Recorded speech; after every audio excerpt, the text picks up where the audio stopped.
Hi everyone, this is Hana. March 2026, the 98th Academy Awards in Los Angeles. The glamorous Hollywood stage, filled with the tuxedos and dresses, started with the unfamiliar sound of beating drums.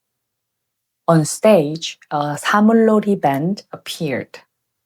There were dancers wearing cut, traditional Korean hats, just like the Saja boys from the animated movie Kpop Demon Hunters.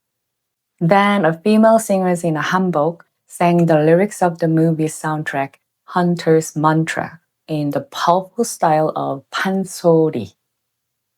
어둠을 밝히려 우리 노래 부르리라. We sing to light up the darkness. 굳건한 이 소리로 이 세상을 고치리라. We heal the world with our steady voices. Dancers in long traditional robes, 장삼, showed dynamic moves, combining Korean spiritual good rituals and the 승무 dance. And right at the peak of that fierce energy, the performance of the theme song Golden finally began. Huntrix, 이제 Audrey 누나, Ray Army stood in the center. And Ije's outfit was absolutely breathtaking. Her pure white dress was inspired by 대대복, the highest formal wear of the Korean Empire, mixed with the style of ancient golden crowns. Shining bright white among all the colorful outfits, adorned with the golden 무궁화, Rose of Sharon, the national flower of Korea, on her chest and sleeves. It was a visual declaration. It symbolized the resistance of the white-clad people who never gave up their white clothes despite countless invasions and the resilience of the Korean people. But the most impressive scene was in the audience. Mandy Moore, the performance director, brought the movie into real life by giving K-pop lightsticks to the Hollywood stars. But to Korean viewers, these lights were much more than just a stage prop. It was a powerful social homage. It gave us a strong sense of deja vu, reminding us of the light of solidarity we held up in the squares to protect our democracy just recently. Seeing Hollywood stars like Leonardo DiCaprio, Emma Stone, and Steven Spielberg waving those unfamiliar lights, we realized something. The power of solidarity that drove out the darkness of rebellion and closed the Honmun, gate of chaos, and our own resilience has now expanded into a light that celebrates unbreakable life force around the world. The life force of Koreans, which has survived for 5,000 years, did not just suddenly appear overnight riding a pop culture trend. Being a peninsula, our land has been a battleground for powerful empires throughout thousands of years of history.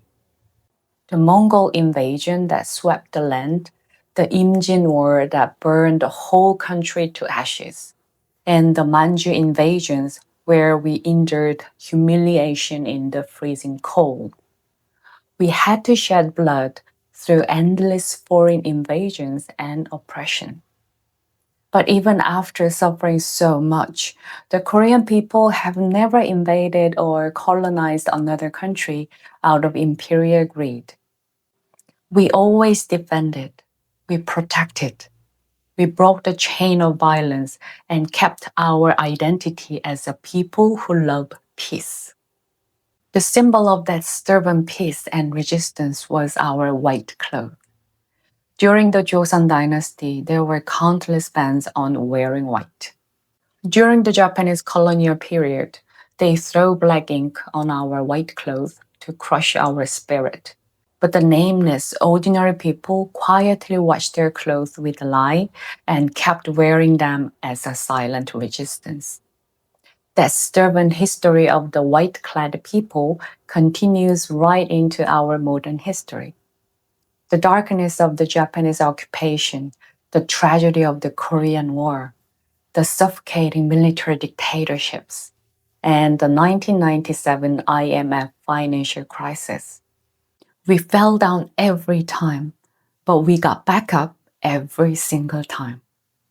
Most importantly, just recently, facing the December 3rd martial law, an unbelievable act of treason, we managed to close the honeymoon of democracy. Citizens poured into the squares, not backing down even in front of tanks and guns. The light sticks we waved in the dark were not just the lights. They were a shield of solidarity and resistance. The light in the square that saved a collapsing nation. The heroes in Kpop Demon Hunters who defeated demons and closed the honeymoon with a light. It is definitely no coincidence that these two stories overlap so perfectly. The glory that shined on the Oscar stage was the unbreakable collective history of Korea itself. That's why the beautiful scenes at the Oscars gave Koreans an overwhelming thrill. Hollywood actors were waving K-pop light sticks and cheering. What an amazing turnaround. It felt like a giant, majestic 살풀이굿, a traditional healing ritual taking place right in the middle of the United States. America First policies, politics of hate, and terrible international genocide. It felt like a spell of peace, hoping that all the demon of greed and chaos would be chased away by the ritual. Just as Korean citizens closed the honeymoon of rebellion with our light sticks, we hope the honeymoon of division and violence in the US and the rest of the world will also be closed. At this point, we find a deep moving comfort that brings tears to our eyes. Many Koreans honestly felt like the whole world was playing a hidden camera prank on us. It was that unbelievable. We were thankful just when someone recognized the country Korea. But now, things we thought only we knew about are being loved by people all around the world. Koreans have a lot of jong, affection, and han, sorrow, Normally, we fight fiercely with each other over politics, generation, and gender, many, many things. But when a huge crisis hits the country, we unite as if nothing happened, and we always put things back where they belong. That Oscar stage was a warm tribute to ourselves. It felt like it was saying, you survived the terrifying December 3rd martial law so well. You've worked so hard. Well done. Now I think it's time to stop the harsh self-criticism and cynicism calling our own country 헬조선. We have the right to brag a little about our amazing dynamic achievement. But instead of looking back, enjoying and being satisfied, Korean people still just run forward. We still think we have to do more and more and more. Of course, that mindset is what created the brilliant development of Korean society today. But it's also true that it created side effects like extreme pressure, endless competition, and caring too much about what others think. I believe that things will slowly change from now on. We have the power to do that. I'm sorry. I'm so overwhelming. Historically, as a closed peninsula nation, Korea didn't have much attention or interaction with other countries. We mostly have painful memories of being invaded and exploited. Because of that, Korean had to stick tightly together under the idea of a single race. It's only been about 10 to 20 years since foreign tourists really started coming to Korea. Before that, most foreigners chose Japan over Korea. And it's true that people used to think Korea was just a dangerous country to travel because of North Korea. But what broke down that solid wall was the power of culture. This reminds me of Kim Gu, one of the most revered figures in Korean history. He was the leader of the Korean provisional government during the dark days of the Japanese occupation, dedicating his entire life to our independence. In his famous 1947 essay, My Desire, 백범 일지, the autobiography of Kim Gu, he left a powerful message about the future of Korea. I want our nation to be the most beautiful nation in the world. I do not want us to be the richest or the most powerful, because I have felt the pain of being invaded by others. I do not want my country to invade others. Our wealth is enough if it makes our life abundant. Our military strength is enough if it can repel invasions. The only thing I desire in infinite quantity is the power of a highly developed culture. Because the power of culture makes us happy and furthermore brings happiness to others. Nearly 80 years later, looking at the Hollywood stars waving our lightsticks and singing our language, I feel his profound dream has finally become a reality. Through Korean culture, foreigners saw how safe Korea is, saw our economic growth, and felt our cultural charm. They got curious and started visiting gladly. Of course, Korea is still a bit awkward and nationally mixing foreigners and their cultures with our own. We still have a lot to learn. Just as a giant nation overcomes hardships, the lives of the individuals inside it are also records of fierce struggles. Another reason Huntrick's Oscar performance resonated so deeply is because of the fierce struggles and unbreakable will of the Korean creators hidden behind this huge success. Ije, the singer, had to wander for 10 long years under the oppression of the standardized idol training system because she didn't fit the agency's demand for a standard pretty voice or a tiny face and a slim figure. Her unique tone and looks were treated as flaws. She had to live quietly. But in the end, Ije broke the world's standards. By accepting and loving her true voice, she broke through her limits. This perfectly matches the story of the main character Rumi, who overcomes her scars and awakens her true power in the movie. Ije gave her winning speech on stage. Her voice was shaking, but it was firm. Growing up, people made fun of me for liking K-pop, but now we are all singing songs with the Korean lyrics. I'm so proud. Receiving this award today, I realized something. This song Golden and this award are not just about success. It is about resilience. The journey of director Maggie Kang, who created this movie, was also an endless struggle.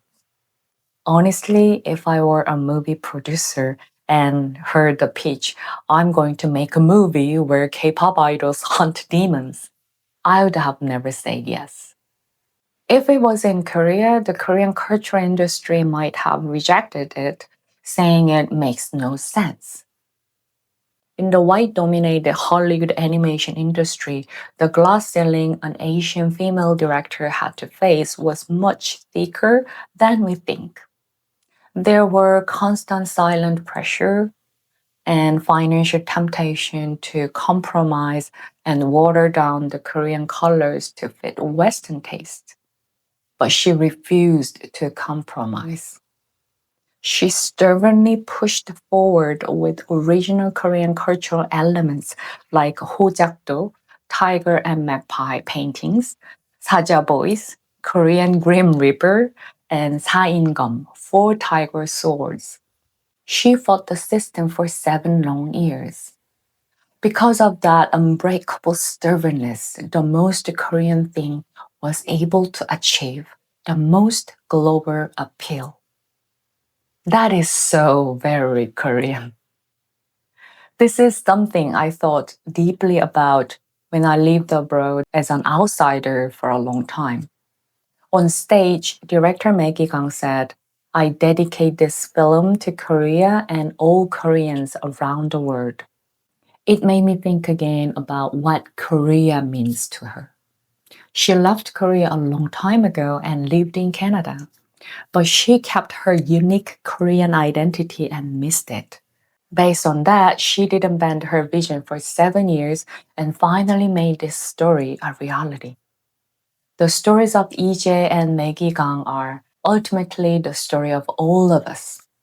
The fact that we were born, endured all kinds of storms and scars, and have survived to be right here, right now.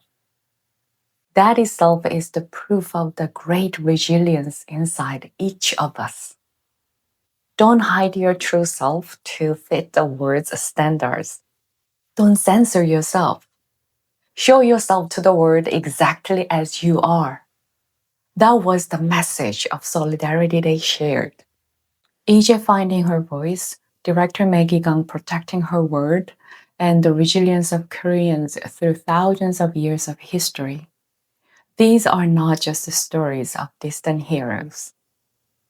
In the end, it is my story, your story, and the fierce personal individual narrative that all of us hold in the middle of our lives. Through all the storms of life, big and small scars, and the despair of the times, you didn't collapse. You are standing right here on your own 2 feet. If that isn't the greatest proof of resilience inside us, what is? If you have this temperament, taste, passion, and resilience, you are Korean, even if you weren't born and raised in Korea. So let's not hide our true selves to fit the world's violent standards. Let's not censor ourselves because of what others think. Even if you are flawed and imperfect, even if people point fingers at our weakness, let's not kill our true voices. Let's proudly show our scarred selves to the world and embrace who we are. That is the warmest and strongest message of solidarity that Huntrix singing in pure white on Oscar night through to all of us. But right at the moment when these Asian creators who broke through everything so beautifully were holding their trophies and trying to tell their story on the Oscar stage, a bitter twist happened. Using time delay as an excuse, the Academy ruthlessly played the orchestra music and muted their microphones during their winning speech. This respect, which is so frequently directed at Asian winners at the Oscar, does not seem like a simple broadcast accident or a mistake. As an Asian Korean who has lived abroad for a long time, this is actually very familiar. The white mainstream society always uses Asians, but they never let us truly shine. They take our talent, but they steal our voices. They are happy to consume the hard work and the talent of Asian creators to make their movies better or to add some exotic inspiration. But when we stand in the center of the stage, try to tell our own stories and take control of the conversation, they try to strictly control and suppress it. We welcome your talent, but shine only as much as we allow you to. That is arrogant control. What a violent and outdated face of imperialism this is. But their mute button cannot turn off our resilience. Fans all over the world are responding with new solidarity, going beyond just anger. Now, we must let the Academy Oscars know that we will absolutely not let this kind of malicious, repeated racism just slide anymore. On the stage of fading empire, Asians stand tall and sing of peace and harmony. Even if they try to forcefully cover our voices, they cannot reopen the honmun of discrimination and prejudice that has already been closed. They might physically mute the system, but they can never erase the voice of the era that has already burst out. Even without the permission of white mainstream society, we will shine even brighter. Our existence does not need anyone's permission. We will stand in solidarity with Ije's true voice that endured 10 years, with Maggie Gang's stubbornness that fought for 7 years, and with the shining lightsticks of the citizens who overcame the December 3rd martial law. With our true voices, flawed and scarred but unbroken, just as we are, we will shine even more blindly in a space they cannot control. Now, we and citizens all over the world must unite through the values we share, even if we don't physically live on the same land, even if we are not the same race. That is the only positive way to use the technology of our hyper-connected society, where the whole world is linked 24 hours a day. This has been Hana's Island. If you liked my video, please support the channel with a like and subscribe. And let's meet right here again next time. Welcome to Hana's Island. You're safe here now. Until then, stay comfortable on your own latitude. Take care. Bye.